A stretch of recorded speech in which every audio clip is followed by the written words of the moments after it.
Super. Și o să încercăm și să facem și transmisiunea live.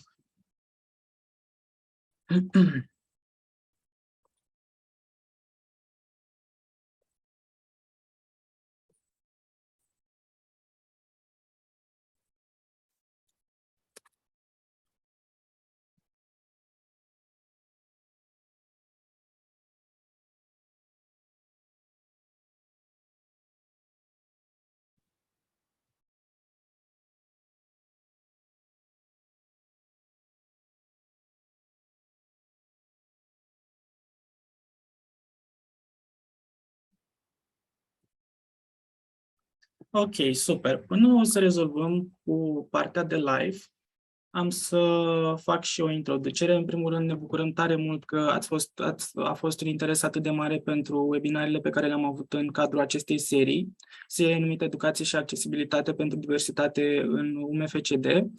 Este partea unor proiecte ce țin de Centrul de Consiliere Psihologică Educațională și Profesională, care își propune practic să ajute toți studenții să se orienteze în carieră și să obțină informații de la colegii noștri mai mari medici rezidenți, care se ajute cumva să se ghideze în alegerea pe care și ei la rândul lor o să o facă în momentul în care o să dea examenul de rezidențiat.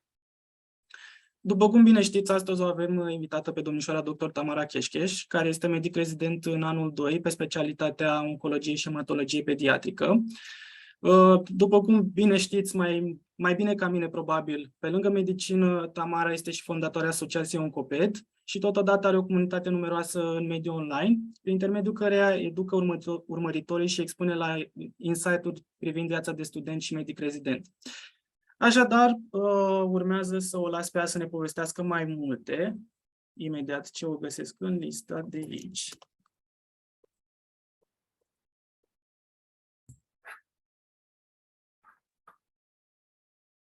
Bună, Tamara! Imediat rezolvăm și partea video. Da.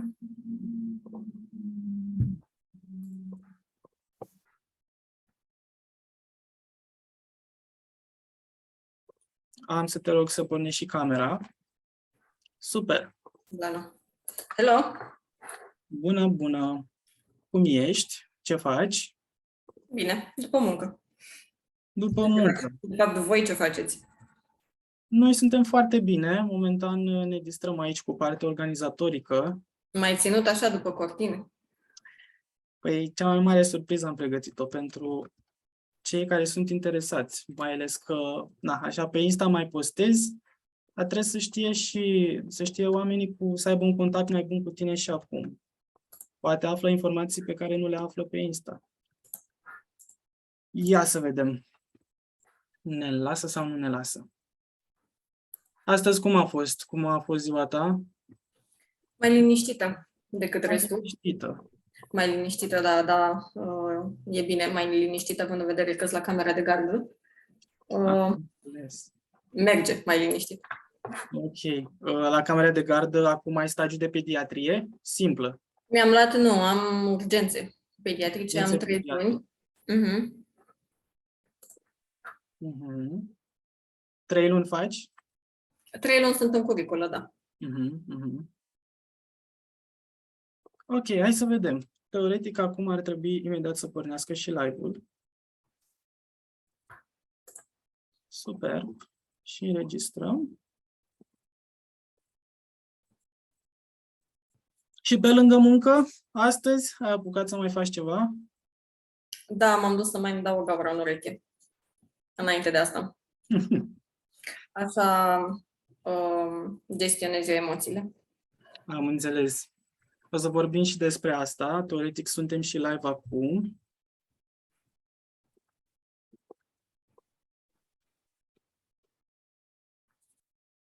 Super. Hai să vedem dacă ne și văd ceilalți.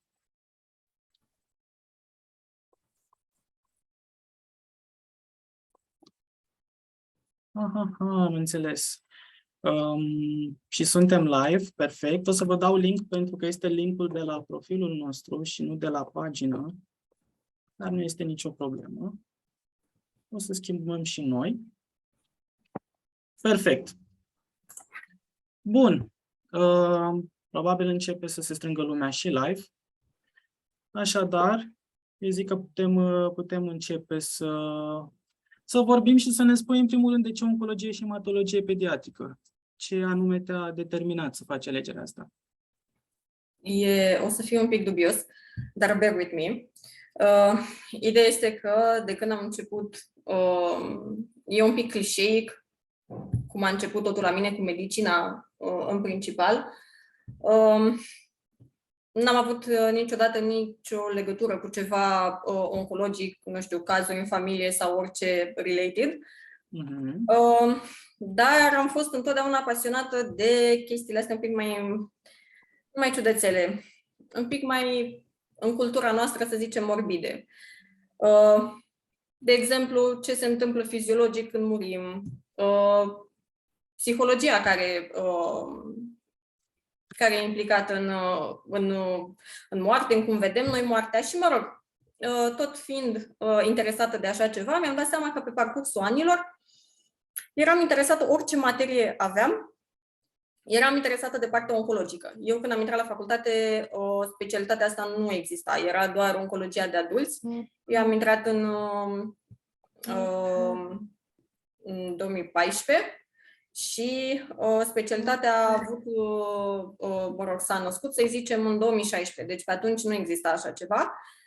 Dar din 2016 încolo, când am văzut că există și partea asta și eu fiind atrasă în continuare și netrecându-mi chestia asta cu partea oncologică, a fost practic un jackpot, pentru că ai oncologia, ceea ce practic, mă rog, sunt tumorile solide, care apar la copii și care nu sunt, mă rog, se suprapun oarecum, dar nu sunt în totalitate tumorile adulților.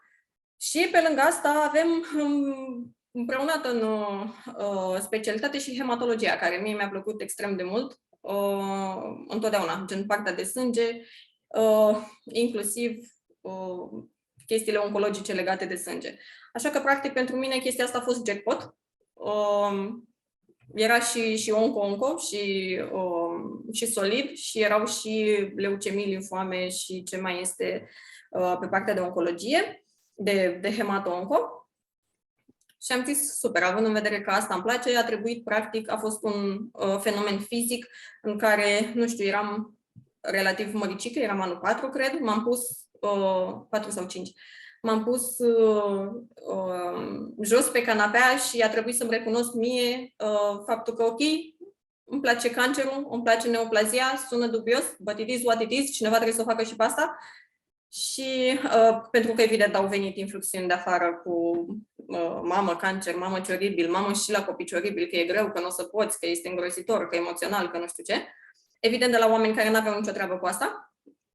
Motiv pentru care am zis că, practic, va trebui să-mi fac propria mea părere despre această specialitate, which I did. Mi-a plăcut și la Rezi abia așteptam.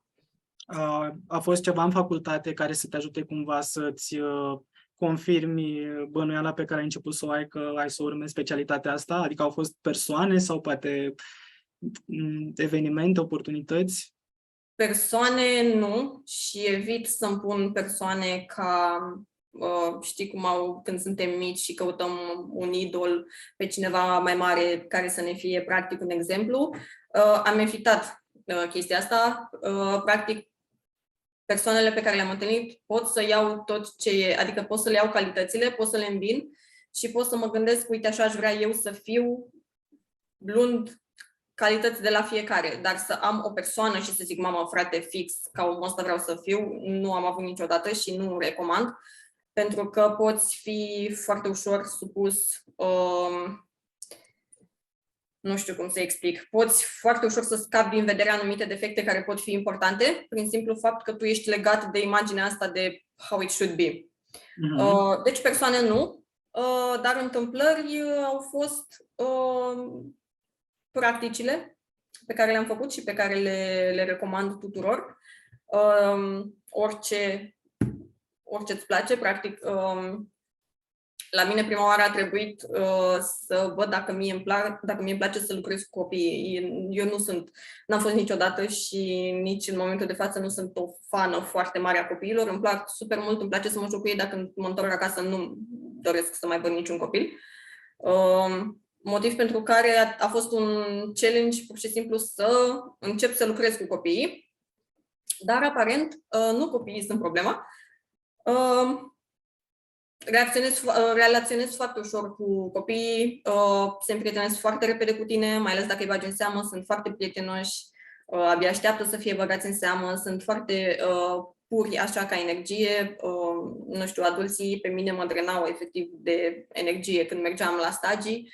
În schimb, ăștia mici, oricât de gălăgioși ar fi, oricât ar plânge, nu-ți iau din energie, ceea ce mi se pare minunat. Primul pas a fost atins. Am intrat în contact cu copiii și a fost ok. Acum nu mă mai văd lucrând cu oameni mari, deși am parte și de oamenii mari aferenți copiilor. Iar partea a doua era să văd cum sunt niște specialități care presupun niște boli severe ale copiilor. Adică dacă pot să suport, de exemplu, nu știu, nu neapărat decesul unui copil, ci suferința părintelui care rămâne.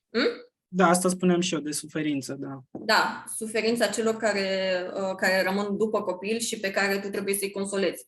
Întotdeauna am fost de părere că de murit în sine este simplu, pentru că se termină și aia e, dar cei care rămân sunt cei care se chinuie în continuare cu situația, motiv pentru care m-am expus copiilor cu boli cronice, cu boli severe, cancere. Asta tot din timpul facultății, nu? Da, de când eram anul 4, cam așa, să zicem. De când încep să știi ce e un pacient, că în anul 3 faci semio, dar nu se pune. E acolo, așa. Da, să nu zici că n-ai făcut. M-am expus, am văzut nu numai că suport, ci că și îmi place, foarte mult chiar. Motiv pentru care a fost foarte ușor să mă decid între oncologia adultului și oncologia pediatrică. Mă rog, și un alt factor ar fi fost cel că pentru oncologia oamenilor mari, mă rog, sunt multe cancere pe care noi cumva ne ajutăm foarte mult să le facem, pe când la copiii nu fumează, copiii nu beau, la 3 ani nu prea ai cum să ai o frustrare legată de copil.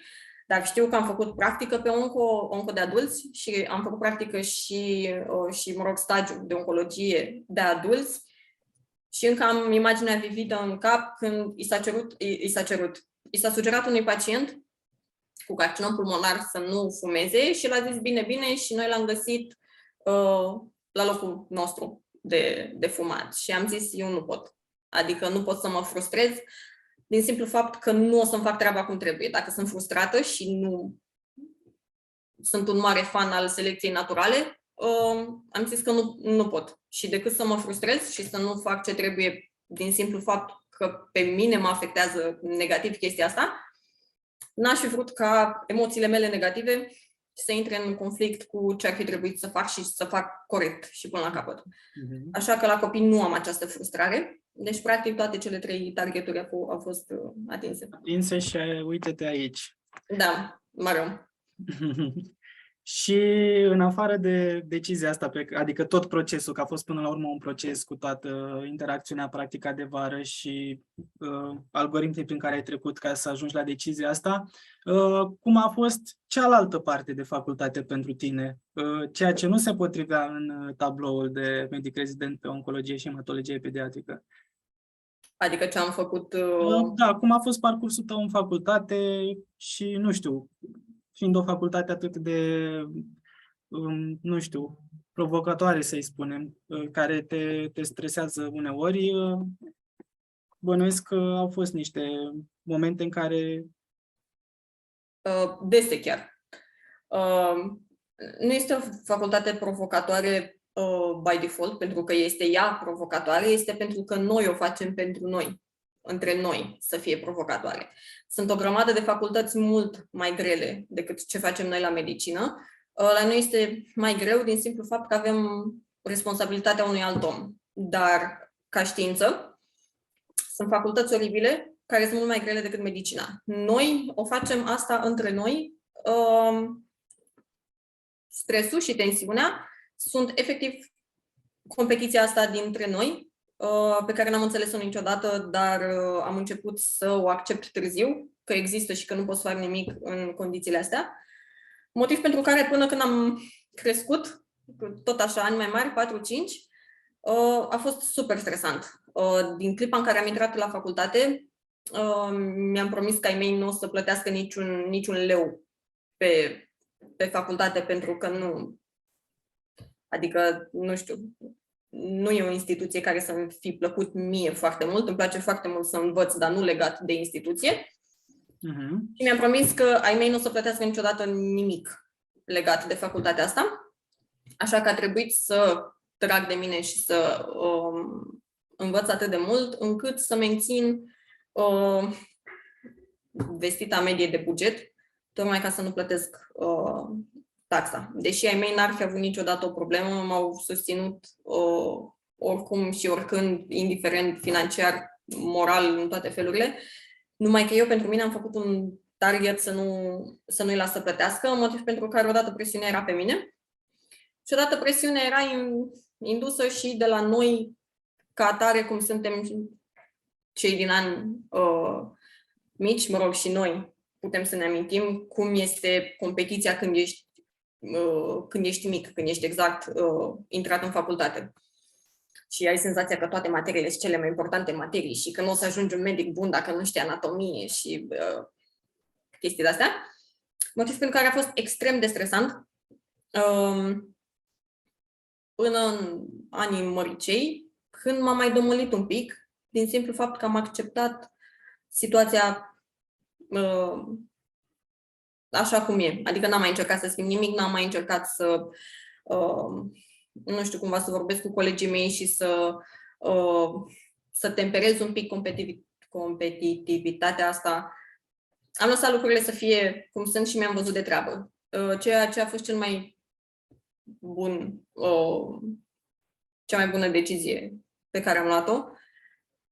Dar până atunci, până când să mă calmez eu pe mine, a fost challenging. Și crezi, adică acum dacă te uita în urmă și ai aplica asta din anul întâi, ca să spun așa, crezi că ar fi diferite lucrurile? Ar fi foarte diferite, pentru că simplu stres care survine din această competitivitate te trage foarte mult înapoi. Stresul, el are un rol, evident, dar ca orice alt lucru cu măsură. Când se trece o măsură, deja nu te mai ajută. Nu te mai ajută să înveți, nu te mai ajută să fii motivat, nu mai ai niciun spike de ăsta de motivație, de vreau să fac, de nu știu ce, pur și simplu te drenează și ajungi în burnout. Din burnout n-ai ce să faci. Adică n-ai ce să faci ceva real, adică nu poate să iasă nimic bun din burnout. Deci da, probabil dacă nu ne-am stresat, sunt convinsă că notele ar fi mult mai mari din simplu fapt că notele mele au crescut tocmai când m-am liniștit un pic. Am înțeles. Și ce anume te-a ajutat ca să conștientizezi practic că te îndrepți înspre un stres care devine deja, provoacă daune, ca să spun așa, e nociv? Am știut dintotdeauna că stresul ăsta că nu e ce trebuie. Adică nu a fost un moment să fie un moment de evrica, să zic, mamă, poate pentru că poate am luat 8 pentru că am fost stresată. N-a fost așa ceva. Știam sigur că din cauza asta e. Numai că sunt două etape. Una prin care înțelegi problema, înțelegi care e problema și e ok, faci o parte din healing, practic, dar mai e partea cealaltă în care trebuie să integrezi o nouă structură, un nou tip de gândire și o nouă abordare, ceea ce nu se întâmplă de pe o zi pe alta, se întâmplă tot așa în ani. Eu mi-am dezvoltat-o în ani, numai că s-a terminat facultatea. Am înțeles. Și atunci, dacă eu aș fi un student în anul întâi, ce ar trebui să caut să mă ghideze ca să mă ajute cumva să trec prin procesul ăsta poate mai repede? Nu știu, dacă ai vreo idee. Eu am făcut psihoterapie și am avut noroc în jurul meu, adică am avut noroc, nu știu dacă am avut noroc de-ai mei, care sunt 10 din 10, m-au susținut și, nu știu, orice aș fi vrut să fac în viață m-ar fi susținut fără nimic, fără să-mi scoată ochii, ceea ce e foarte important. Deci, din punctul ăsta de vedere, cel puțin al familiei, am avut un sistem de suport extraordinar, iar sistemul de suport pe care mi l-am ales eu au fost oamenii care m-au înconjurat, pe care poți să-ți alegi oricând, stai cu cine vrei, te împrietenești cu cine vrei, iar cei din facultate pe care i-am ales să mă înconjoare cu oamenii cu care am vorbit, aveau, în mod evident, o mentalitate similară, pentru că altfel nu prea poți să te înțelegi cu cineva, motiv pentru care, la un moment dat, a devenit mai ușor. Deci dacă se poate să-ți alegi oamenii care sunt pe aceeași lungime de undă cu tine, mai ales că generațiile astea care vin, că văd studenții care vin în practică și văd, sunt și studenți mari, gen an 4-5, și sunt și de ăștia mici, de anul 1-2. Și nu mai sunt ca noi. Adică văd o îmbunătățire substanțială față de cum eram noi. Și sunt mult mai... au o inteligență emoțională mult mai dezvoltată față de cum eram noi când am intrat la facultate. Motiv pentru care dacă te înconjori de niște oameni cu aceleași valori pe care le ai și dacă ai un sistem de suport și în afara facultății, cred că asta în sine face o parte din treabă, plus ce faci tu pentru tine, cum lucrezi tu cu tine însuți. Super, am înțeles. E foarte frumos și mă bucur tare mult că ai reușit să ai parte de insight-ul ăsta și că îl împărtășești și cu noi.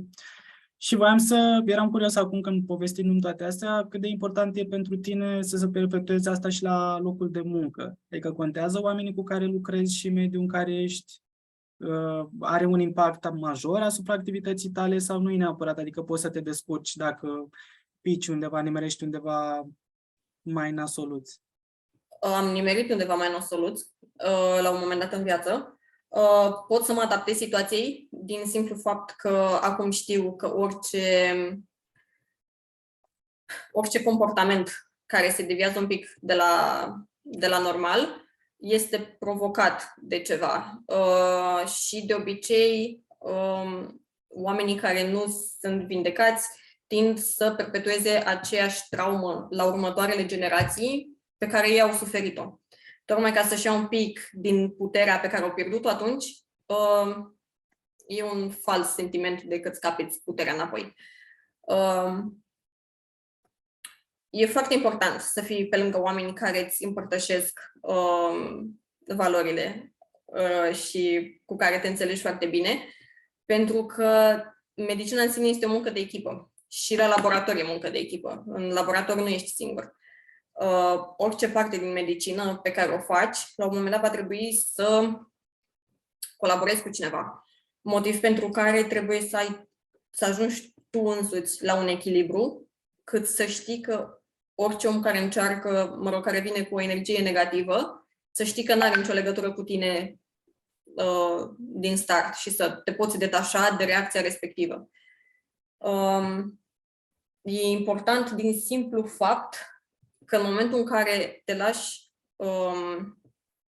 influențat de emoții, are repercusiuni pe pacienți. Adică dacă te frustrezi, dacă te enervezi, dacă, nu știu, îți vine să plângi, ești trist, nu mai ai același randament, nu mai poți să mai vezi lucrurile la fel. Și mai ales când trebuie să iei o decizie în acut, că sunt o grămadă de oameni care își aleg specialități acute, ai nevoie să iei o decizie și o decizie corectă, cât mai corectă și cât mai repede. Motiv pentru care dacă te lași influențat de ce se întâmplă în jur, mai riști să mai scapi anumite chestii din vedere. Iar pacienții n-au nicio vină. Adică nu am asistat la cazuri în care cineva era supărat și pur și simplu și-a vărsat niște nervi pe pacienți sau încep să n-aibă răbdare și tot așa, tot pacientul suferă, deci, da, oriunde ajungem și orice facem este super important. Nu neapărat să ne înțelegem, că we can agree to disagree, dar cât să putem să comunicăm matur și să, nu știu, să lucrăm în echipă atât de bine, că nu e despre noi, când te duci la muncă nu mai e despre tine, să lucrăm atât de cât mai bine împreună, cât să fie rezultatul final, care e tratamentul pacientului sau, nu știu, orice interacțiune, să fie ok, adică să iasă cât mai bine. Am înțeles. Și acum, cum este mediul tău de muncă? Că ai vorbit la trecut de ceea ce s-a întâmplat și că a fost mai nasoluț. Acum e ce trebuie. Am înțeles. Deci ai parte de colegi Da. cu care te înțelegi Da. și asta te ajută cumva să ai și o performanță mult mai bună. Da, pentru că mă duc la spital calmă. Și face diferența. Și cum arată o zi de lucru pentru tine, așa, în general? Pe care dintre... Vorbind strict de acum, la spital, Ok. așa, nu știu dacă să ne raportăm neapărat la stagiul de urgențe, că este așa o experiență scurtă. În general, cred că putem vorbi de partea de specialitate, adică pe onco și hematopediatrică. Zilele erau relativ liniștite. Adică nu e chiar cum crede toată lumea că e. Copiii, în general, au o altă robustețe față de adulți, au o altă atitudine privind boala în sine și nu solicită atât de mult energie cum o fac adulții, exact cum am zis. Motiv pentru care zilele erau super liniștite. Dimineața mă duceam și îi consultam, cei care erau aferenți îndrumătorului meu. După care asistam dacă trebuia să se facă, nu știu, puncții medulare, puncții lombare, mai aveam pacienți la ambulator, pe care tot așa trebuia să-i vezi la control. Mai aveam și pacienți cu boli care țineau de hematobenign și la fel îi vedeam și pe ei. După aia ne întorceam și pur și simplu asistam la tratamente care, mă rog, sunt standard. Adică nu le inventezi tu le inventezi. Nu ieși din protocol decât ce este simptomatic. De exemplu, nu știu, faci o febră, dai paracetamol. Adică chestiile care ies din protocolul standardizat pe care îl folosește toată lumea. Și, în general, atuul la o specialitate cronică este fix chestia asta că ajungi să cunoști pacienții și știi când ceva nu este în regulă.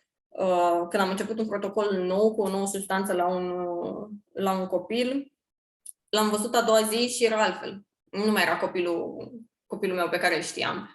Și am întrebat-o pe mămică dacă s-a întâmplat ceva, că ceva nu e în regulă. Și mămica mi-a zis, am vrut și eu să vă zic că nici mie nu mi se pare în regulă, dar fiind subiectivă ca mamă, n-am vrut să aduc asta în discuție, că să nu par disperată, că e stigma asta între părinți, cum le credem noi pe mămici, disperate sau exagerate. Și m-am prins că e ceva în regulă și chiar era ceva în regulă. În rest, după ce terminam toată treaba, mie personal îmi plăcea să mă duc la ei și să mă joc cu ei. Ce drăguț! Citeam cu cei mici, cu cei mari mă prefăceam interesată de jocuri pe calculator sau pe telefon, chestii despre care nu aveam nicio idee, dar simplu fapt că le dai atenția ta este mai mult decât, nu știu, nu mai mult, dar e mult. Da, cred că ajută și la procesul terapeutic până la urmă. Că... Ajută foarte mult psihic. Am avut un băiat care mi-a zis pur și simplu că gen simplu fapt că vorbește cineva cu el, că îi dă cineva, nu că îi dă atenție, că pur și simplu se interesează cineva de el mai mult decât un diagnostic, că l-ajută foarte mult. Înțeleg. Deci, practic, ziua nu era cine știe ce, adică nu era rocket science. Mie îmi plăcea, era liniștitor. Și îți plăcea la trecut. Înseamnă că acum, dacă ar fi să vorbim așa de câteva diferențe pe scurt. Cu patologia acum din urgențe. Pentru că înainte de asta am făcut tot așa 9 luni de pedi, dar am făcut, reumato și imuno, tot așa cu pacienți cronici, pe care îi vedeam relativ des. Și acolo aceeași poveste. În schimb, aici, la acut, eu am știut de ce nu mi-au acut. Eu nu, la stres, adică nu fac față bine la stres, sunt conștientă de chestia asta, nu este pentru mine, nu-mi place, mie îmi place să-mi fac mici familii din familiile pacienților. Motiv pentru care aici, pentru mine, este foarte mult zumzet și foarte multă agitație, iar faptul că eu nu mai văd copilul acela, nu știu, adică mi-e foarte greu să o cred și să nu o cred pe mamă, pentru că eu n-am mai văzut niciodată, adică nu pot decât să cred ce zice și până când este dovedit contrariu... N-ai un feedback. No. Da, dar nu am nicio intuiție legat de cât de tare pot exagera sau pot minimaliza anumite simptome. Și asta asta nu-mi place. Adică nu mă regăsesc. Mie îmi place să cunosc, mie îmi place să știu ce se întâmplă, îmi place să am control. Motiv pentru care e un pic haotic pentru mine și nu e ce trebuie. Bine că durează 3 luni, ai spus că ai? Da. 3 luni, dar vreau să rămân să fac gărzi pentru că este pediatrie generală și nu aș vrea totuși să pierd de tot contactul cu pediatria generală. Mie pediatria generală nu-mi place deloc, dar este necesară pentru că sunt cele mai frecvente boli care apar la cei mici. Și, și copiii oncologici au același drept să facă boli banale de copil sănătos. Am înțeles. Uite că tot vorbim de boli. Care sunt cele mai frecvente patologii cu care vă întâlniți? Asta și pe partea de cronic, în special că asta e, până la urmă, asta e să faci după specializare și tot înainte și acum chiar la urgențe. Păi o să iau cu ce e mai simplu. La onco, bolile de sânge sunt leucemia acută limfoblastică, este cea mai frecventă și cea mai curabilă, să zic. Iar pe partea de solide, neuroblastomă. Astea sunt cele mai frecvente din sfera onco. Din ce am aici, pediatrie generală, cum să zic, gastroenterocolitele și sindromele de deshidratare care vin cu gastroenterocolitele și IACRS-urile. Infecțiile acute de căi respiratorii superioare. Înțeleg. Da, e un contrast foarte mare între ceva aparent banal, ca să spunem, e aparent banal pentru că nu te poți niciodată, nu poți să te aștepți să ai o evoluție bună în toate cazurile. Adică, fiind copii, probabil trebuie să fii mereu în gardă că poate să apară ceva neașteptat. Depinde de vârstă. Cele mai frecvente sunt banale, dar ce nu este banal este grija părintelui. Este normal ca părintele, mai ales la primul copil, este normal să fie disperat și speriat. Lucru cu care încă lucrez, pentru că eu văzând mai multe chestii mai nașpa, mi-e foarte greu să iau o rinoree în serios. Mi-e foarte greu să-i dau atenție deplină, așa că este un efort conștient să fiu mereu atentă la orice simptom. Asta ca să liniștești cumva părinții. Exact, să liniștesc părinții și pur și simplu să mă focusez, să explic cât mai bine și să liniștesc cât mai bine. Și, în general, cum decurge colaborarea, ca să spunem așa, între tine și părinți mai mult, pentru că spuneai că pacienții sunt foarte deschiși, liniștiți, chiar cooperează foarte bine, în schimb părinții bănuiesc că... Pe cronic n-am avut niciodată nicio problemă cu niciun părinte, nu s-a întâmplat în ăștia, hai să zic, 2 ani să-i rotunjim. În ăștia 2 ani nu s-a întâmplat absolut nimic cu părinții care au copii cu boli cronice. În schimb, la acut mai ai niște divergențe cu ei, dar sunt ușor de rezolvat. Adică problema cea mai mare în acut și când îți vine cu gastroenterocolită sau cu infecție acută de căi respiratorii superioare este de ce nu primești antibiotic. Asta este stas. Și ei înțeleg dacă li se explică. Eu am observat că foarte rar li se explică. Așa că ziua mea și gărzile mele decurg adică în 24 de ore eu repet același lucru. Câți pacienți am, de atâtea ori le zic același lucru. Pentru că este important să-ți explice cineva de ce nu ai nevoie de antibiotic sau de ce ai nevoie de antibiotic și altădată n-ai avut sau de ce alt medic ți-a dat antibiotic când tu de fapt n-aveai nevoie. Pentru că ei vin de la pediatrie generală sau de la medicină de familie împușcați cu antibiotice și după aia când au o infecție banală și o răceală banală și vin la camera de gardă și nu li se dă antibiotic cum s-au obișnuit, ei nu neapărat că vor antibiotic pentru că vor antibiotic. Putea să fie, nu știu, și o floare să le dai, dar fiind constant, ei au senzația că este ceva în regulă cu tine.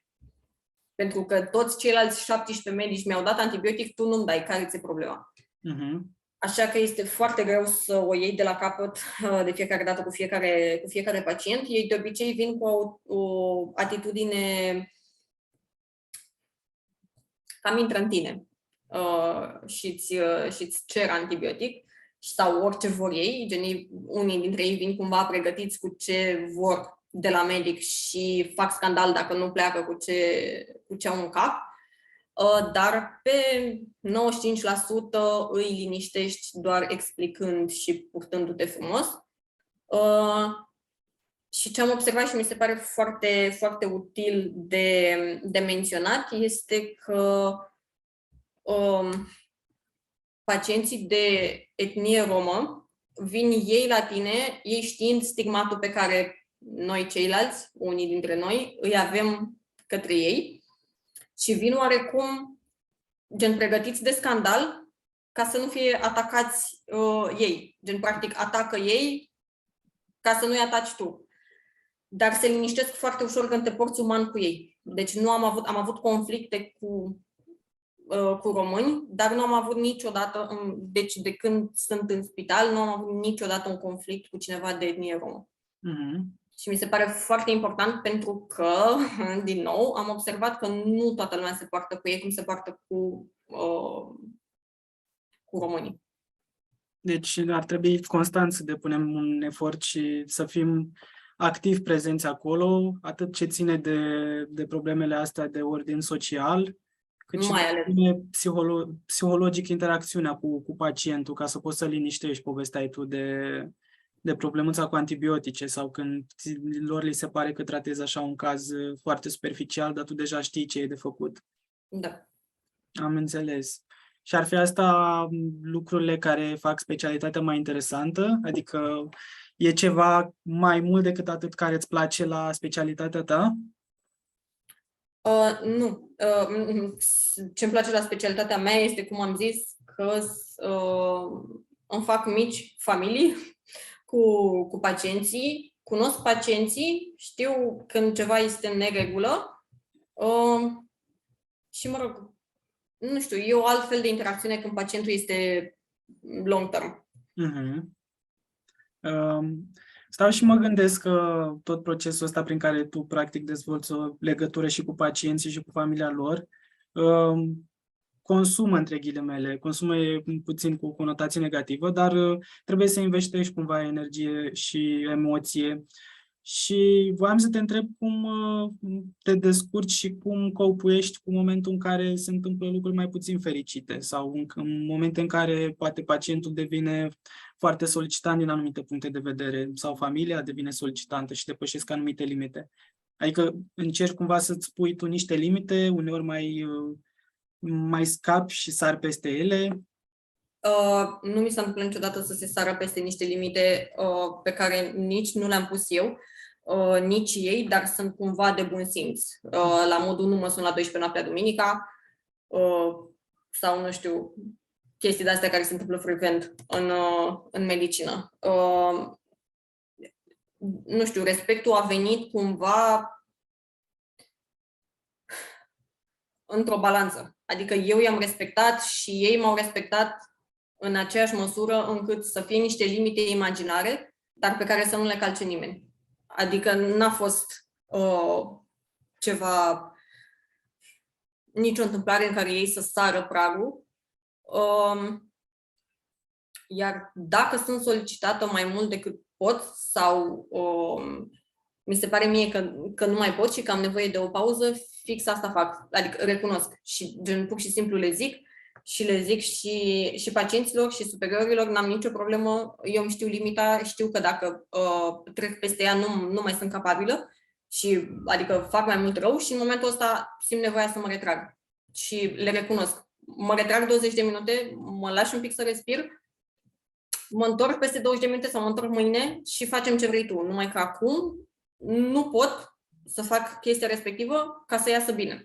Și toată lumea înțelege și toată lumea apreciază faptul că sunt onestă. La fel mi se întâmplă și în gardă. Fiecare părinte vine cu pretenția să fie ascultat și este logic, pentru că de asta vii. Dar tu când stai 18 ore în picioare și abia mănânci și îți vin pacienți pe bandă, la un moment dat nu mai ai atenția pe care o aveai și nu mai ai randamentul pe care îl aveai și e absolut normal. Dacă începi să te iei la ceartă cu ei și să fii frustrat și ei frustrați și toată lumea frustrată, nu duce nicăieri. Dar dacă le recunoști, sunt aici de la ora 8 și sunt până la 8 mâine de dimineață. Mai repetați odată că pur și simplu mi-a ieșit din cap pentru că nu mai pot. Ei înțeleg foarte, foarte repede și foarte ok. Sau nu știu, pur și simplu asta este experiența mea. Și nu se supără nimeni. Adică nu se supără nimeni. Nu mi s-a întâmplat niciodată să mă cert cu un părinte. Efectiv, niciodată. Dar cât ești sincer. Și asumat, și autentic. Deci, practic, să fii tu bine cu tine întâi, ca apoi să fii și cu ceilalți. Da, trebuie să-ți știi tu limitele și să te știi tu, adică până unde poți să împingi, să te forțezi pe tine, cât să fii încă funcțional, pentru că în momentul în care ai trecut de o limită, nu mai ești nici dacă vrei. Adică te îndoi cât te îndoi, dar dacă te-ai rupt, te-ai rupt. Și lucrul ăsta ar putea fi unul din motivele să nu-ți placă specialitatea asta sau să te ferești de ea? Urgențele? Și nu, mai ales pe partea de oncologie și hematologie, că urgențele sunt trecătoare oarecum.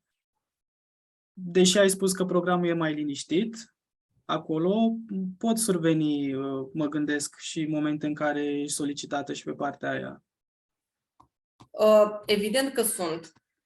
Dar asta nu se întâmplă doar la mine, se întâmplă absolut peste tot. Adică nu este doar că specialitatea mea este solicitantă și restul lumii este degeaba. Nu, asta se întâmplă peste tot. Poți pur și simplu să ai un moment în care nu mai poți, indiferent, pentru că ești un om de sine stătător, adică unii au familie, unii au copii, se întâmplă ceva cu familia, ți se întâmplă ție. Adică sunt chestii care survin în viața omului pe care îl fac pe om să nu mai poată. Fair enough. Se întâmplă peste tot, adică nu este un impediment strict pentru specialitatea mea. Adică dacă asta crezi că te face să nu alegi oncopedii, se întâmplă peste tot. Mai sunt specialități care cumva te feresc de asta, foarte, foarte puține ca număr, și de asta mă interesa dacă ar putea fi un criteriu aici, deci nu este. Și atunci care ar fi, nu știu, lucrul ăla de care vrei să te ferești, ceea ce nu-ți place și l-ai schimba la specialitatea ta?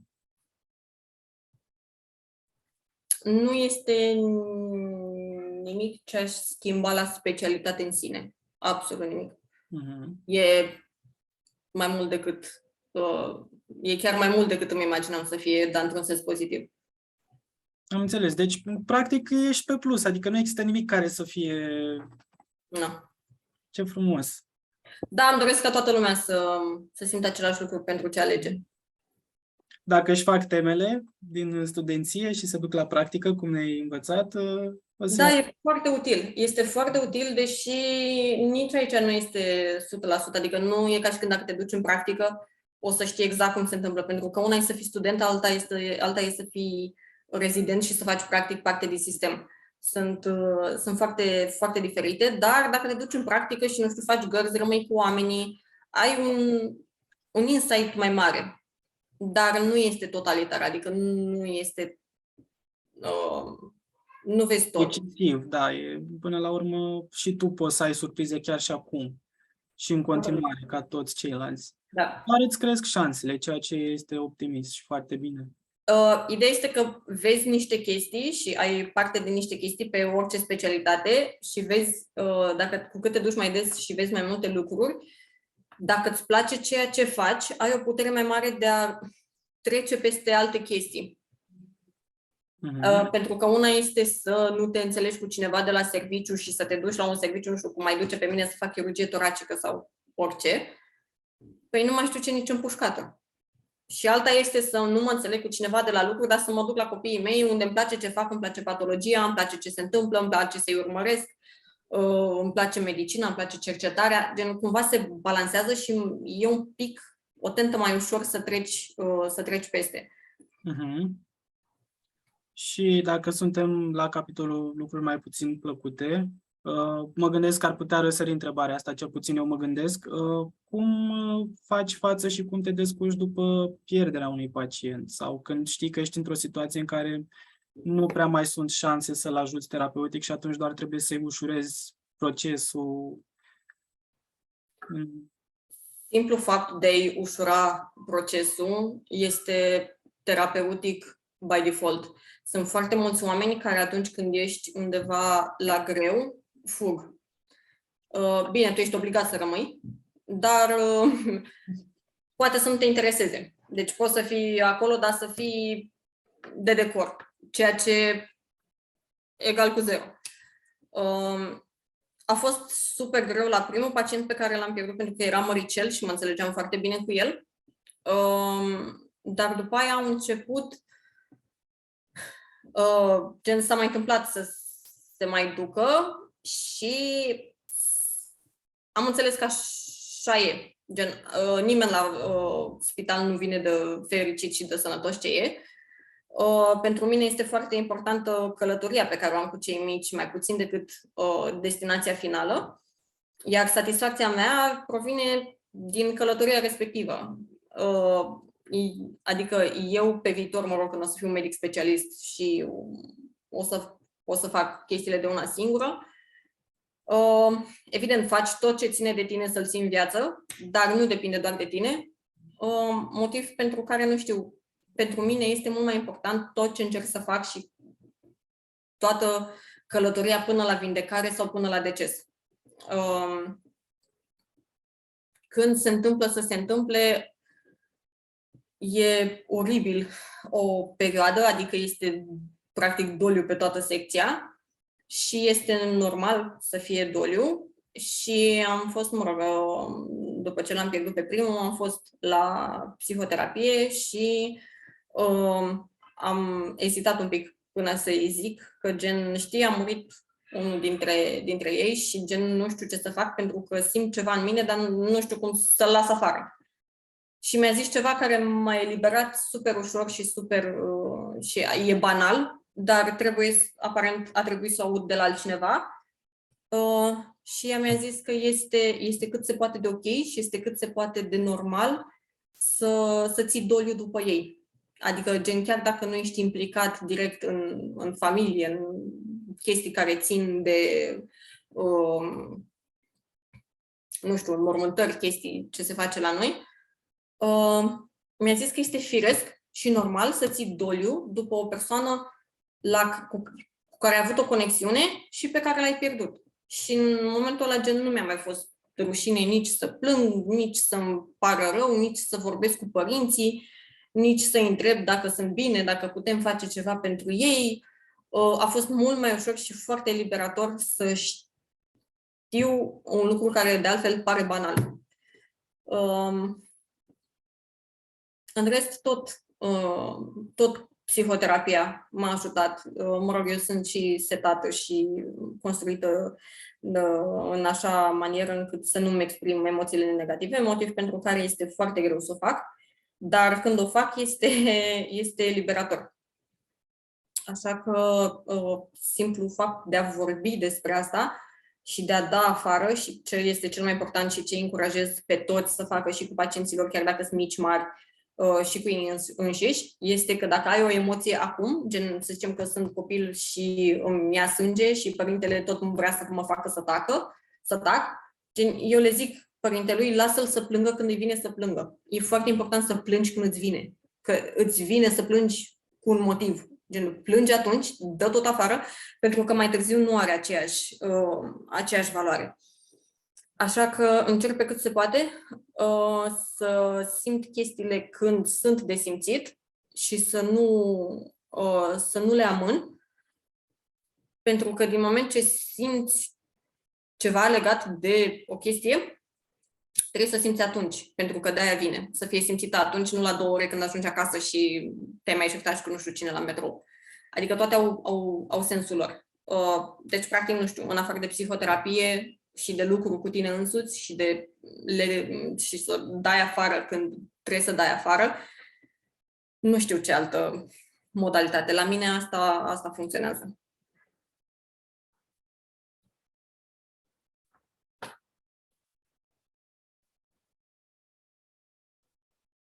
Te-am pierdut? Îți eram eu pe mut. Așa. Spuneam că consider că asta e, cred că, una dintre cele mai bune metode, pentru că, în primul rând, ne lasă să fim noi oameni și să ne exprimăm, pentru că asta ne este rolul. Și, în al doilea rând, psihoterapia te ajută cumva să te cunoști mai bine și să-ți găsești acele părți din tine care să te ducă pe drumul să fii cea mai bună variantă a ta. Deci, e foarte bine. Eram curios dacă și cât de mult din lucrurile astea iei acasă, adică cum se împletește viața profesională cu viața personală. Pentru câteva luni veneam acasă și le aduceam acasă. Dar după aia am învățat că nu merge așa și că am nevoie de un sistem de suport acasă care să nu aibă legătură cu spitalul. Motiv pentru care, contrar voinței mele, pentru că așa sunt eu ca persoană, am început să-mi fac prieteni și să ies. Nu-mi place, nu mi-a plăcut la început pentru că este în afara zonei mele de confort, dar după aia când am văzut că începe să fie bine și să mă simt altfel și să mă descurc și altfel la serviciu, pentru că eram mult mai relaxată și mult mai ok, mi-am dat seama că este foarte important să ai să ai pe cineva acasă sau o familie, prieteni, nu contează efectiv dacă relație sau prieten sau mami, tati, care să fie oarecum outsider și să poți să fii tu acasă. Adică să nu fie...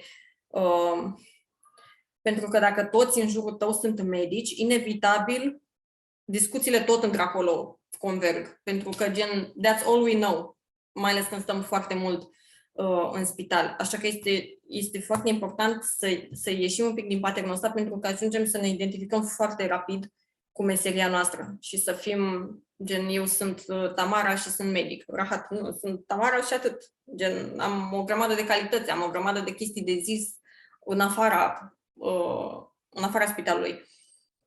Și este super important să faci chestii care nu au legătură. Absolut nicio legătură. Gen, nu te plantează ceapă, nu știu, pictează un tablou, efectiv orice altceva, care să nu fie care să n-aibă de asta nimic medical în el.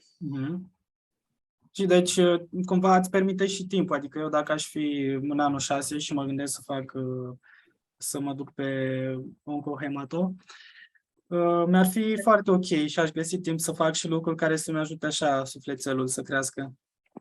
Și bineînțeles Da, că am performanță mult mai bună la spital și să fiu alături de pacienții mei. da. Mhm. Și pe lângă ieșirile astea, mai știm că ai alte activități care se alinează așa cu o misiune pe care ți-ai propus-o. Știm că ești fondatoarea Asociației Oncoped și în același timp, cred că majoritatea, dacă nu toată lumea, te cunoaștem de pe Instagram, unde ești foarte activă și încerci cumva să te exprimi. Cred că și asta se adaugă acolo la modalitățile coping. Și să ne povestești cum e viața, întâi ca și student și apoi ca și medic rezident și ce se întâmplă prin spitale, greșeli frecvente pe care le au pacienții sau le fac sau percepții diferite. Și cum funcționează asta legat așa cu timpul la spital? De unde îți mai găsești energia și pentru astea? Pentru că îmi place. E foarte ușor să-ți găsești energie pentru chestiile care îți fac plăcere. E extrem de ușor. Adică mai oscilezi așa între chestii când nu ești convins că îți place, când nu ai chef. Dar când ai chef de făcut ceva, îți găsești timp din simplu fapt că în momentul în care faci lucrul respectiv, ai o grămadă de energie pozitivă de la el. Mie îmi place super mult să vorbesc cu toată lumea de pe Instagram, îmi place să postez, îmi place să vorbesc despre medicină, aș vorbi despre medicină constant. Îmi place să fac super multe lucruri și să mă implic super mult în chestiile educaționale și, în al doilea rând, îmi plac copiii gen studenții. Îmi plac super, bine, nu că eu aș fi mare geniu sau mare om, dar îmi plac studenții în sensul că mi-ar plăcea să am și să fiu asistent universitar ca să pot să fac teaching cu cineva. Mi-ar plăcea super mult să predau, este genial. Motiv pentru care acum mă gândesc ce doctorat să fac ca să pot să fiu asistent universitar și să am contact cu copiii. Deci vine foarte ușor de făcut pentru că îmi place foarte mult. Iar platforma de Instagram, inițial am făcut-o tot ca metodă de coping, dar după aia am văzut că lumea se implică și comunitatea crește și mi-am zis că hai să-mi zic povestea, că poate cineva poate beneficia de pe urma poveștii mele, adică, mă rog, tot parcursul meu cu sănătatea psihică. Și culmea este că a funcționat, adică super multă lume a înțeles și s-a aflat în aceeași poziție unde eram eu. Ceea ce mi se pare, din nou, mi se pare oribil că suntem toți în aceeași oală, dar mi se pare super mișto că ne-am găsit. Pentru că este foarte important. Sunt foarte mulți oameni care mi-au scris și mi-a zis până și psihiatrul la care merg, că într-o perioadă gen nu mai avea unde să-i pună, pentru că veneau toți cu recomandare. Și mi-a zis la un moment dat că dacă vreau vreodată să le transmit, că sunt toți, absolut toți, sunt niște oameni normali, cu niște probleme normale, care pot fi foarte ușor rezolvate, ceea ce este super cute, pentru că toți împărtășim același psihiatru și gen super multă lume s-a dus, la psihii în acut, gen dacă ai un puseu acut, și multă lume s-a dus la psihoterapie, extrem de multă lume. Și mereu am avut de la ei mei chestia asta cum e din popor la noi, că să nu zici că te duci la nu știu ce, că râde lumea, că te crede nebună, că nu știu ce. Și mereu, nu știu, am fost de părere că dacă ar fi ca dintr-o 100 de oameni 99 să râdă și pe unul să-l ajut, o fac de câte ori este nevoie, măcar unul să beneficieze de ajutorul de care are nevoie. Așa că nu știu, adică se îmbină, am timp pentru că îmi place. Uh-huh. Și adică este o satisfacție pentru că ajut oameni și nu are nicio legătură cu medicina, gen pot să ajut oameni prin simplu fapt, și mă rog, toți putem ajuta oameni prin simplu fapt că suntem autentici, suntem practic cine suntem, pentru că la mine pe Instagram vin persoane care au niște povești atât de ciudate și am citit niște chestii atât de groasnice, nici nu credeam că se întâmplă pe pământ așa ceva. Și este minunat pentru că vin la mine știind că este un spațiu sigur de a fi cine ești. Ceea ce mi se pare mai mult decât rewarding. Adică, nu știu, să vină omul și să se deschidă pur și simplu știind că nu o să-l judeci, mi se pare, nu știu, un compliment enorm. Așa că mi-e ușor să-mi fac timp pentru că îmi face și plăcere. Și vrei în continuare acum adică urmărești o direcție pe care vrei să o dezvolți în cazul paginii tale de Insta? Ți-ai propus ceva sau pur și simplu o lași să vină de la sine? În mare parte vine de la sine. N-am avut niciodată un pattern, n-am avut niciodată un script pe care să-l urmez. Singurul meu target este să împărtășesc ce învăț eu cu ceilalți. Asta e singurul lucru. În rest, totul vine natural. Nu gândesc foarte mult înainte. Deci, la fel, suntem pe același film, ca să zic așa, că ne bucurăm de călătorie și nu urmărim neapărat destinația. Exact. Dar nu e o destinație. Adică nu trebuie să fie, nu trebuie să ajungi undeva, nu trebuie să faci nimic în viață, în sine, nu trebuie. Adică dacă vrei, bine, dar nu trebuie nimic, absolut nimic. Păi, ia uite, că acum stau și mă întreb ce ai vrea tu să faci pe plan profesional. Ne spuneai de doctorat și că ți-ar plăcea să predai, dar până acolo știu că ne-ai mai spus pe Instagram că urmează să pleci într-un stagiu în afară. Și ce poți să ne spui despre asta? Și nu știu, dacă eu aș fi medic rezident, cum aș putea să accesez această oportunitate, între ghilimele, ca să spun? O să fac o postare separată cu tot procesul respectiv, ca să rămână și să zic odată pentru totdeauna ce am de zis.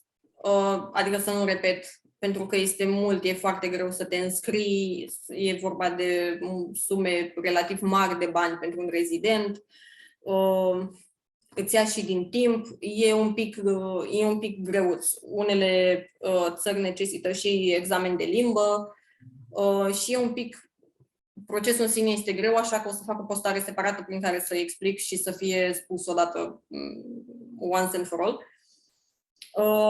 Ce mi-ar plăcea mie să fac în continuare și cu viața mea în general, sunt foarte pasionată și mi-ar plăcea super mult să nu neapărat cercetare, dar și asta, transplant medular. Asta mi s-ar părea super fain de făcut.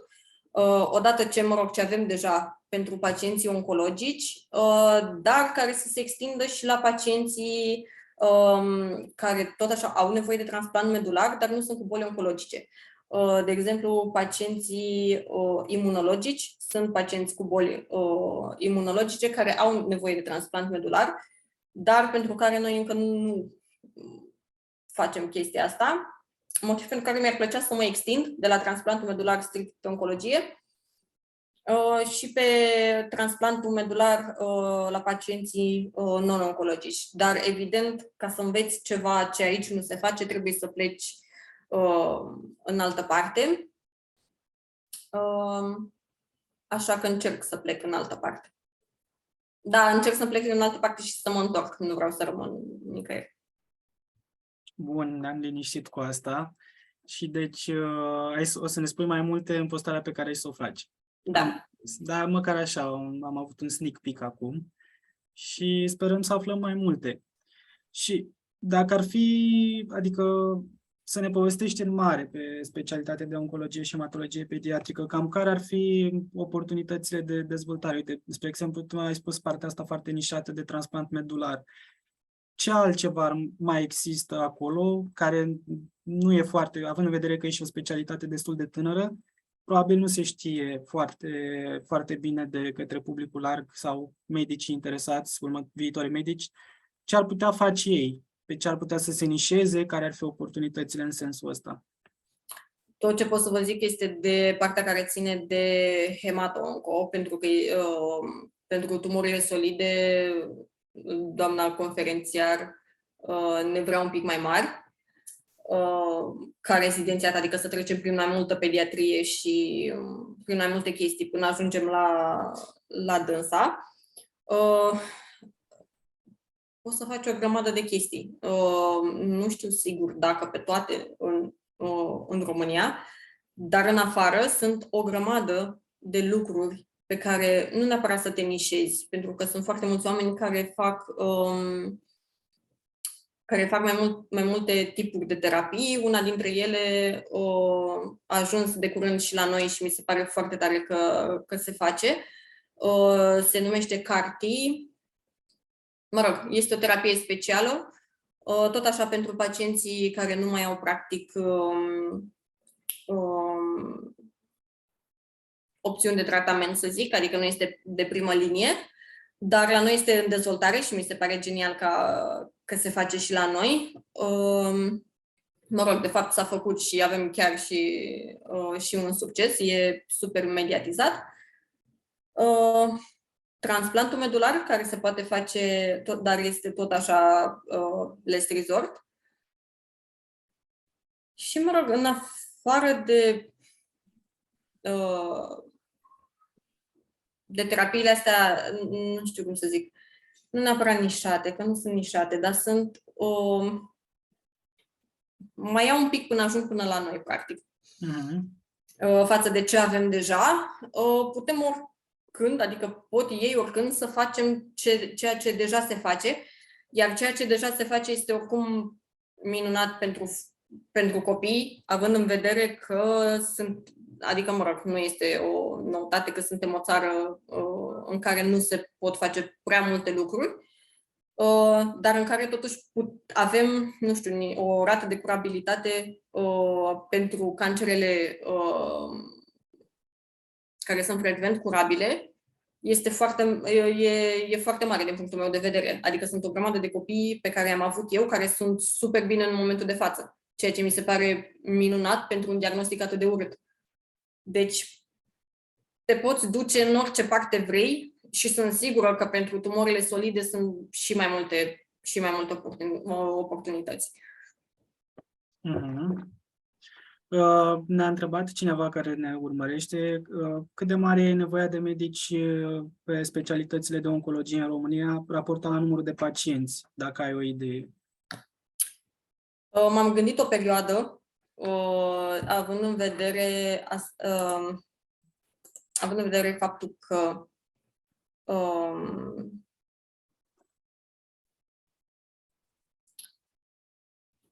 mi-am luat loc la Rezi, m-am gândit un pic, dar cum m-am gândit așa mi-a și trecut, pentru că este o specialitate care urmează să se dezvolte și sunt convinsă că în afară de spitalul ăsta nou care se face, o să fie multe alte centre care o să adopte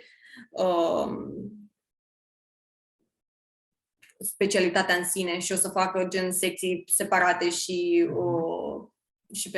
pentru noi, cum ar veni. Motiv pentru care nu m-am stresat niciodată pe chestia asta. Adică nu am văzut-o niciodată, nu știu, ca fiind amenințător, că nu o să-ți găsești de muncă sau chestii de genul ăsta. Este o specialitate deficitară. Adică noi oricum nu suntem. Și nu suntem... Adică nu că doar în București, că de bine de rău aici chiar e bine. Dar sunt orașe în care este deficitară. Deci, din punctul ăsta de vedere, eu nu mi-aș face griji. Înțeleg. Ca să ajungem la specialitatea asta, dacă ar fi să o luăm cronologic, ne întreabă cineva ce sfaturi avea pentru admitere și în special pe partea de psihic pentru un elev care urmează să dea facultate de medicină. Multe pauze. Deci ar fi fost genial dacă aș fi știut, că știam chestia asta, numai că nu o integrasem. Eu am lucrat toată viața mea până la epuizare și în momentul în care, din nou, ajungi la epuizare, nu mai ai unde să te duci de acolo. Deci, multe pauze. Când simți că nu mai poți, e un motiv pentru care nu mai poți. Adică, după ce ai trecut de pragul ăla, nu numai că nu mai ai nu mai ai cum să te duci înainte, dar nici să te mai întorci la cum erai. Nu se mai poate. Deci dacă simți nevoia să te oprești în momentul în care simți nevoia, pentru că ți se transmite chestia asta cu un motiv. Mhm. E foarte important să știi când să te oprești în general. Dar mai ales când te supra-soliciți intelectual și mai ales când înseamnă foarte mult pentru tine lucru pe care vrei să-l faci. Deci dacă poți să iei pauze, cât de des ți le cere organismul și psihicul, și din nou, gen, foarte important, oamenii pe lângă care stai, care în mare măsură pot fi aleși în afară de mama, tata, restul de oameni pot fi aleși și este extrem de important să stai cu oameni care te susțin, dar care te susțin indiferent. Adică să nu fie o tragedie dacă nu iei, să nu fie o tragedie dacă iei, să nu fie invidioși dacă iei, să nu fie invidioși dacă nu iei, nu știu, tot felul de combinații de-astea. Deci niște oameni cât mai echilibrați și noi în sine cât mai echilibrați, pentru că e foarte important, adică foarte puțin de memorat broșurica aia, o memorează toată lumea, nu este, dacă o citești de 100 de ori, de 100 de ori, o știi pe de rost, sunt niște lucruri pe care trebuie să le conectezi cumva ca să facă sens, dar nu este rocket science. Foarte mult contează componenta emoțională, mai mult decât 160 de pagini sau cât are. Și după examenul de admitere pe parcursul facultății, ai interacționat, ai fost participantă sau poate ai auzit de proiecte prin care poți pleca ca și student în străinătate?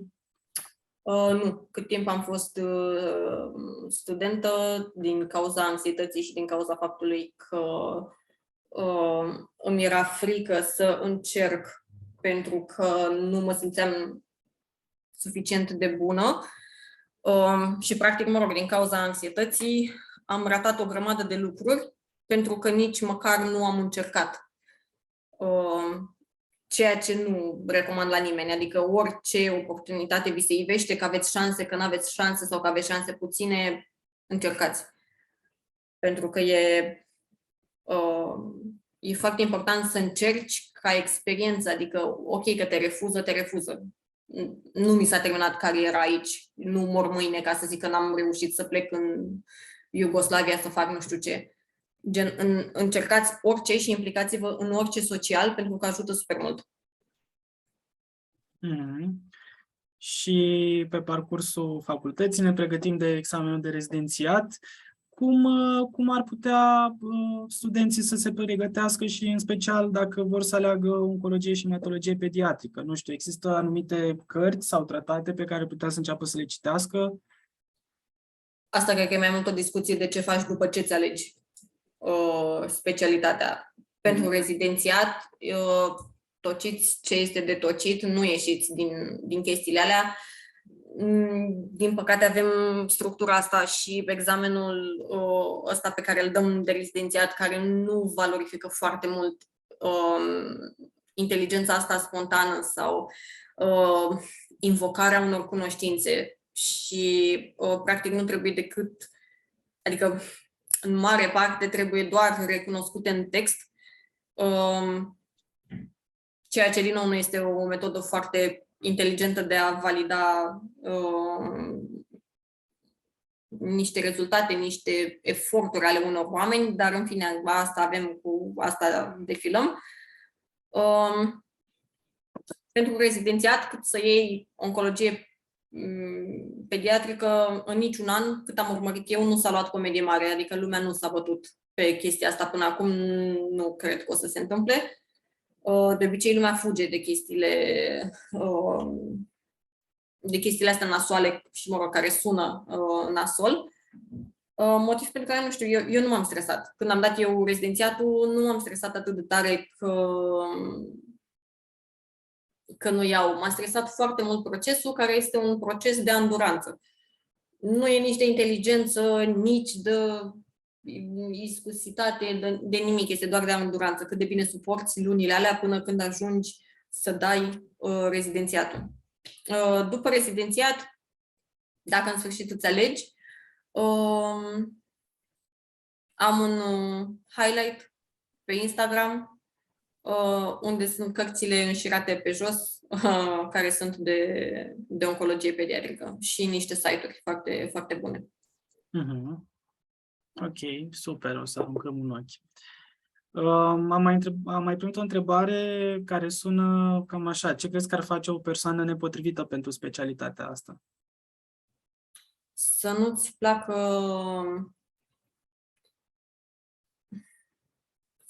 placă interacțiunea umană, nu neapărat cu copiii, pentru că din nou, nu sunt doar copii, sunt și părinții. Diagnosticul este crunt, mai ales pentru un părinte, nu este fiziologic să-ți moară copilul înaintea ta.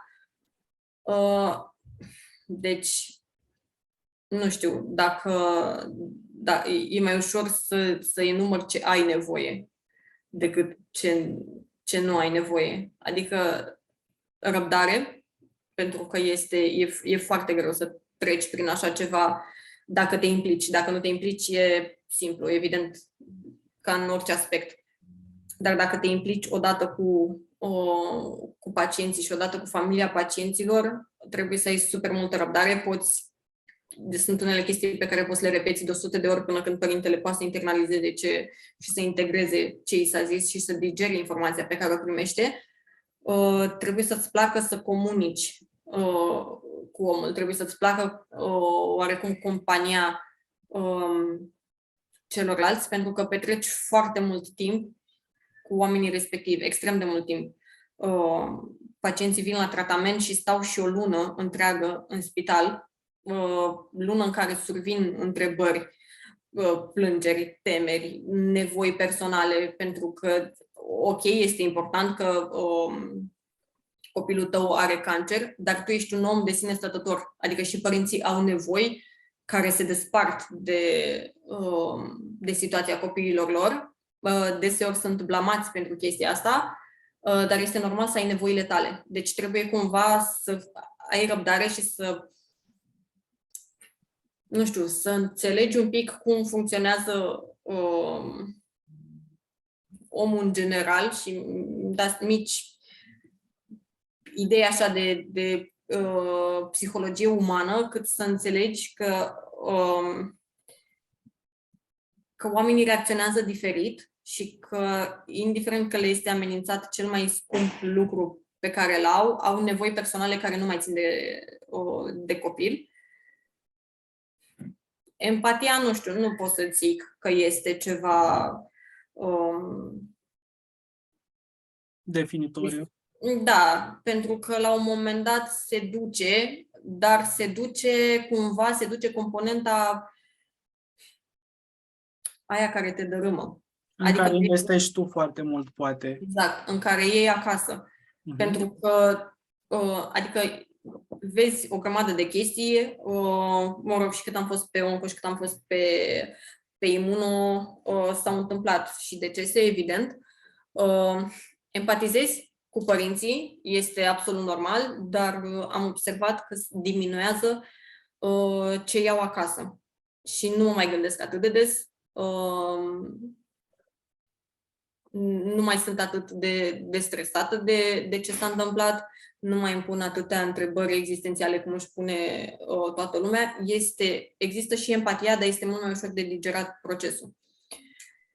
Deci nu știu dacă este definitoriu, probabil depinde de fiecare în parte și ce ar trebui să ne gândim dacă vrem onco din prisma faptului că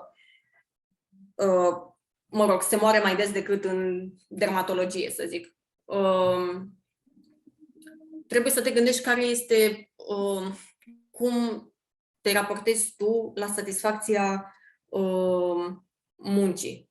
Pentru că, again, satisfacția mea este călătoria pe care o am cu copilul. Satisfacția unui alt om este că acum copilul mi-a venit bolnav și eu am plecat cu el acasă sănătos. Și asta e satisfacția persoanei respective. E perfect. Fiecare funcționează cum funcționează. Pentru o altă lume, satisfacția este financiară. Mamă, câștig super mulți bani în specialitatea mea, am timp de familie, am timp să mă relaxez, am timp să fac ceea ce vreau.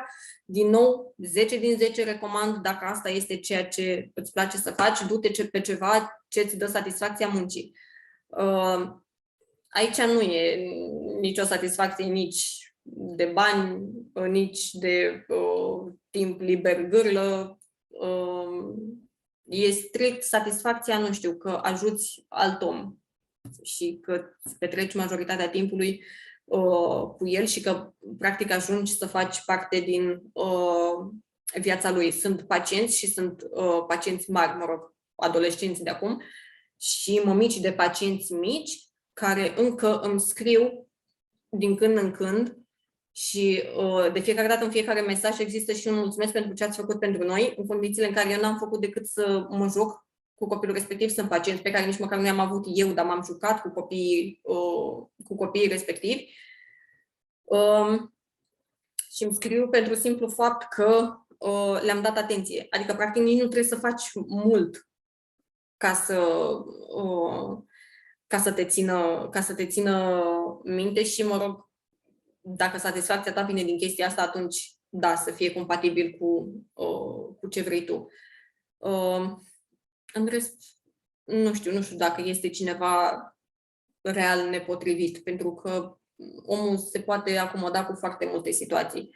Deci nu știu dacă nepotrivit ar fi. Poate doar dacă nu-ți place, dacă n-ai chef, dacă nu-ți place patologia. Sunt o grămadă de oameni cărora nu le place efectiv patologia în sine și ce implică. Pentru că sunt mecanisme de-astea micuțe, moleculare, sunt tratamente care țintesc molecular, sunt anumite tratamente și care au legătură cu partea imunologică. O grămadă de oameni nu suportă partea de imuno. Sunt mii și mii de chestii medicale, științifice, cărora, pentru care, mă rog, oamenii n-au afinitate. Dar în afară de asta nu cred că există cineva să fie nepotrivit pentru nimic, adică doar dacă nu-ți place, adică doar dacă încerci și nu-ți place, dar în rest... Da, aici cred că e foarte important, am mai atins zona asta în discuție, cumva să fim cât mai apropiați de noi și cât mai autentici ca să ne cunoaștem cât mai bine și atunci automat o să știm și ce ne atrage cel mai mult.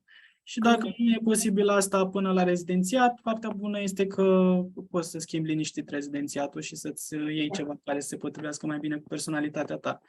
Deci, în ziua de azi poți, adică ai oportunitatea și deschiderea să încerci și dacă nu e ok, te poți schimba oricând. Voiam să vă mulțumesc tare mult pentru răbdarea pe care ați avut-o. Noi ne apropiem de finalul webinarului și am rugămintea, până o să mai fac o precizare, dacă mai aveți întrebări pentru noi să ni le puneți fie aici în chat, fie pe Facebook Live și noi să preluăm și vă răspundem la ele dacă putem. Ce voiam să precizez legat de oportunitățile de plecat în străinătate pentru studenți, noi avem o societate a studenților de medicină din București, SSMB, dacă îi căutați pe Facebook, și cred că le puteți scrie chiar lor pe Facebook, pentru că ei o să vă povestească că sunt mai multe proiecte în cadrul asociației care permit studenților să plece cu stagii fie scurte, cum ar fi Scopescore, sau chiar Erasmus, care îți permite să pleci de la 6 luni chiar și până la un an, dacă știu sigur și știu corect. Dar o să vă povestească ei sigur mai multe despre asta. Între timp, dacă mai primim întrebări, dacă nu, e foarte regulă și așa, voiam tare, tare mult să-ți mulțumim, Tamara. A fost o discuție extraordinară și foarte interesantă. Nu-mi imaginam, sincer, că o să ajungem aici, dar mă bucur foarte mult și mă bucur că au fost informații care, într-adevăr, și cu siguranță o să ajute pe colegii noștri, chiar și viitorii colegi, să navigheze mai ușor prin această dezordine, să-i spunem așa, numită facultate și în continuare haosul din rezidențiat. Dar nu trebuie privit într-o perspectivă negativă, pentru că este așa un citat că singura constantă în viață este schimbarea. Deci trebuie să fim deschiși și să ne adaptăm. Da, acestea au fost cuvintele mele de vrăjitor ca să mai tragem de timp. Întrebări văd că nu prea mai sunt. Tamara, dacă vrei tu să ne mai spui ceva, dacă ai omis ceva sau... Eu nu, eu eram doar dacă mai are cineva întrebări. Nu de alta de ea aș putea vorbi 100 de ani, deci... E foarte bine, că nouă ne place ce vorbești. Mersi.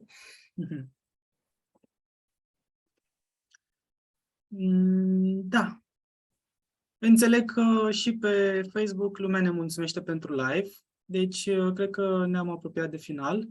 Și cu asta îți mulțumesc încă o dată și vă mulțumesc tuturor că ați fost foarte răbdători și deschiși și am reușit să interacționăm. A fost un eveniment foarte frumos. Mi-a umplut sufletul de energie. Îți mulțumesc pentru asta, Tamara. Și vă invităm să urmăriți și pe Tamara pe pagina de Instagram Oncologist2be, pentru că în continuare ea o să dea un content care o să ne educe și o să ne facă viața mai interesantă și o să ne dea idei bune de dezvoltare. Dacă nu urmăriți, că văd aici că mă certați. Am văzut și eu, mersi, Ruxi. Și în același timp vă invităm să urmăriți și pagina noastră a Centrului de Consiliere Psihologică, Educațională și Profesională pe Instagram. O găsiți ccpep_umfcd, cum este la mine numele, doar că cu bară jos, pe Facebook. Și dacă mai aveți întrebări sau doriți să mai găsim alte persoane cu care ați vrea să discutăm, cu mare drag ne scrieți și noi facem tot posibilul să ajungem în fața dumneavoastră, cum am făcut-o și în seara asta. Mie puteți să-mi scrieți oricând, dacă vă mai vin întrebări, puteți să-mi scrieți oricând pe Instagram. Nu sunt la timp cu întrebările, dar vă răspund oricând. Super! Mulțumim tare, tare mult încă o dată.